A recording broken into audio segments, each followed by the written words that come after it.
Bonjour la famille, bonjour tout le monde, j'espère que vous allez bien. Moi je me porte bien par la grâce de Dieu. J'ai décidé de faire aujourd'hui la vidéo dehors. Donc cette vidéo je la fais dehors aujourd'hui.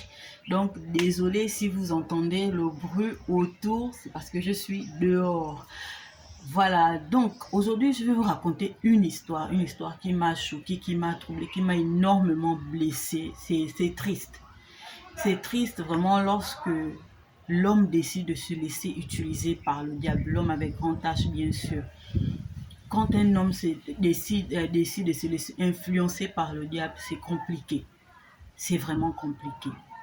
Avant de commencer, de vous raconter cette histoire, j'aimerais que tu t'abonnes, tu likes. N'oublie pas, like toujours, abonne-toi, partage et laisse-moi quelque chose en commentaire, s'il te plaît. Vraiment, lorsque quelqu'un a décidé de quitter ta vie, laisse cette personne partir. Ça fait mal, ça te blesse, ça te choque parce que tu ne comprends pas pourquoi. Laisse cette personne partir. Et lorsque cette personne voudra revenir, rassure-toi vraiment que lorsque cette personne revient, ce n'est pas pour te faire du mal, ce n'est pas pour te détruire, mais c'est pour t'apporter le bonheur.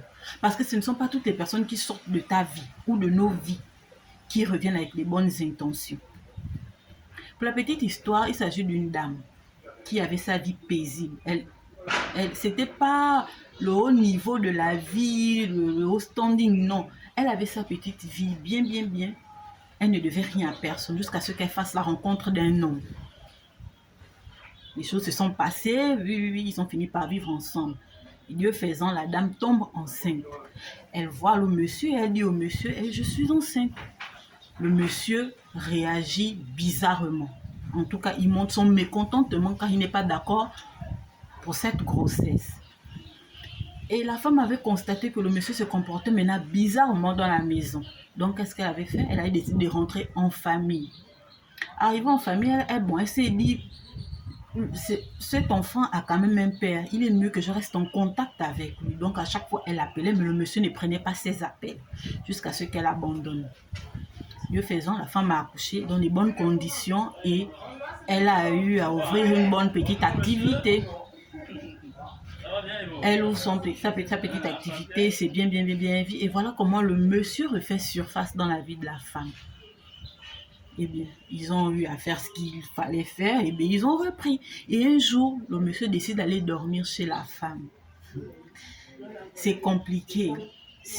L'amour qu'on porte aux gens là, c'est compliqué. Lorsqu'on a décidé d'aimer quelqu'un, c'est compliqué. C'est compliqué lorsqu'on a décidé d'ouvrir notre cœur et laisser quelqu'un entrer. C'est compliqué. C'est même trop bizarre. Le monsieur est allé, il a passé la nuit chez la dame. Et très tôt le matin, il réveille la dame, il dit à la dame d'aller au marché acheter la viande. La dame est étonnée que, mais pourquoi très tôt le matin, comme ça, et en plus la viande. Bon, après, elle se dit, assurément, parce qu'il n'a pas mangé hier. Et le bébé sur le lit montre la main à la maman, il voulait que la maman le soulève, mais la maman ne l'a pas soulevé. Par contre, elle a demandé au père de l'enfant, est-ce que je peux aller avec l'enfant au marché? Et lui, d'un ton impératif, il répond, est-ce que tu es obligé d'aller avec cet enfant? L'enfant peut rester là, moi je vais m'occuper de l'enfant, il faudrait bien que lui et moi fasse connaissance, il doit savoir que je suis son père. La dame trouve ça tout à fait normal, donc elle décide de se rendre au marché. Mais en allant au marché, elle fait les choses vite. Lorsqu'elle explique qu'elle faisait les choses vite, moi je me dis quand même que son cœur n'était pas en paix au fait. Elle sentait qu'il y avait quelque chose d'anormal. Donc elle fait vite, elle rentre. En rentrant, elle demande l'enfant. Le monsieur lui dit que non, l'enfant dort. Lorsqu'elle se rend à la chambre, elle constate que l'enfant, les yeux sont ouverts et les yeux sont ressortis. La bouche est ouverte et la langue est complètement dehors. Et elle dit au monsieur, mais l'enfant ne dort pas. Et il dit, ah bon? Ça c'est le monsieur qui répond, et ah bon? Je pensais qu'il dormait. Et la dame soulève l'enfant. Au fait, lorsqu'elle soulève l'enfant, elle refuse de croire à ce qu'elle imaginait ou elle pensait déjà. Donc, elle soulève l'enfant et elle tente de donner l'enfant au sein, mais l'enfant ne réagit pas. Elle réveille l'enfant, elle supplie même l'enfant, mais l'enfant ne réagit pas. La femme se met dans tous ses états. Il court, ils s'en vont à l'hôpital, et à l'hôpital, on dit que l'enfant est mort depuis.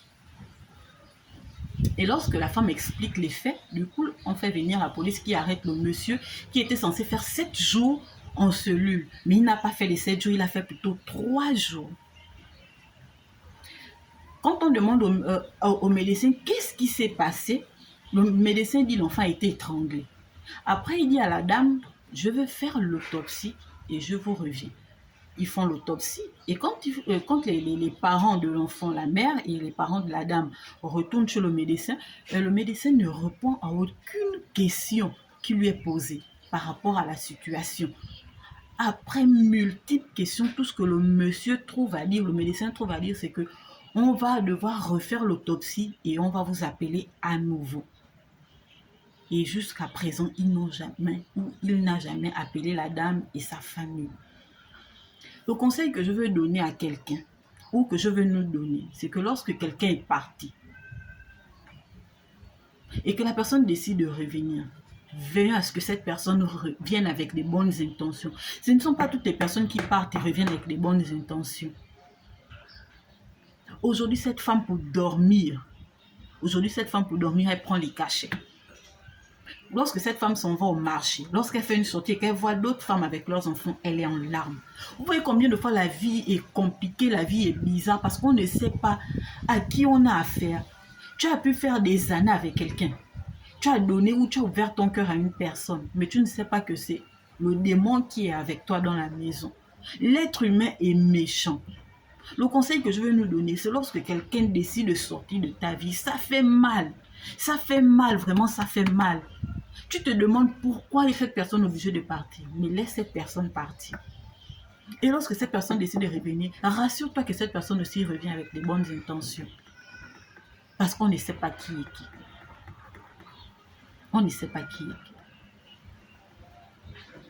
Lorsque Dieu a dit à Abraham de laisser Lot prendre son chemin, Dieu savait pourquoi. Nous sommes là dans nos vies, on traîne des lots avec nous, des lots avec nous, des lots avec nous. Or que chacun doit prendre son chemin. Faisons attention. Aujourd'hui, cette femme a le cœur meurtri. Aujourd'hui, elle est blessée. Elle est même peut-être devenue aigrie. Pourquoi? Parce qu'elle a perdu un être cher.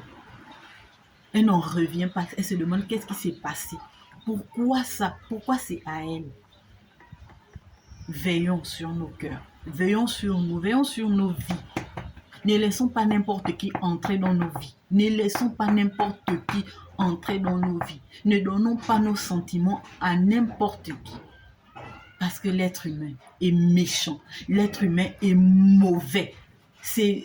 Au fait, je me suis demandé ce que cet enfant a bien pu faire pour que cet homme puisse réagir ainsi.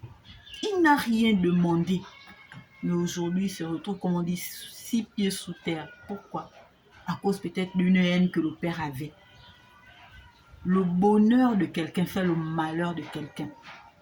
La joie de quelqu'un fait la tristesse de quelqu'un.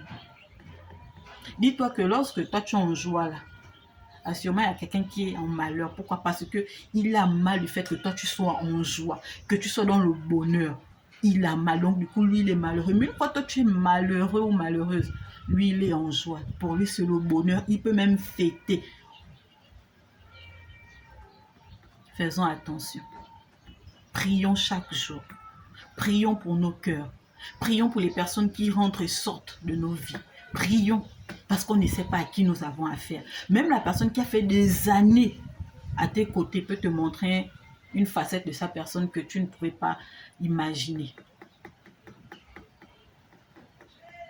Veillons sur nos cœurs, veillons sur nos vies.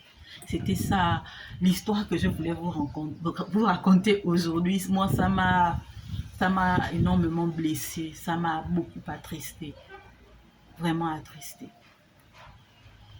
Moi, je vous dis à très bientôt pour une prochaine vidéo. Et n'oublie pas de t'abonner, de liker, de partager et de me laisser quelque chose en commentaire.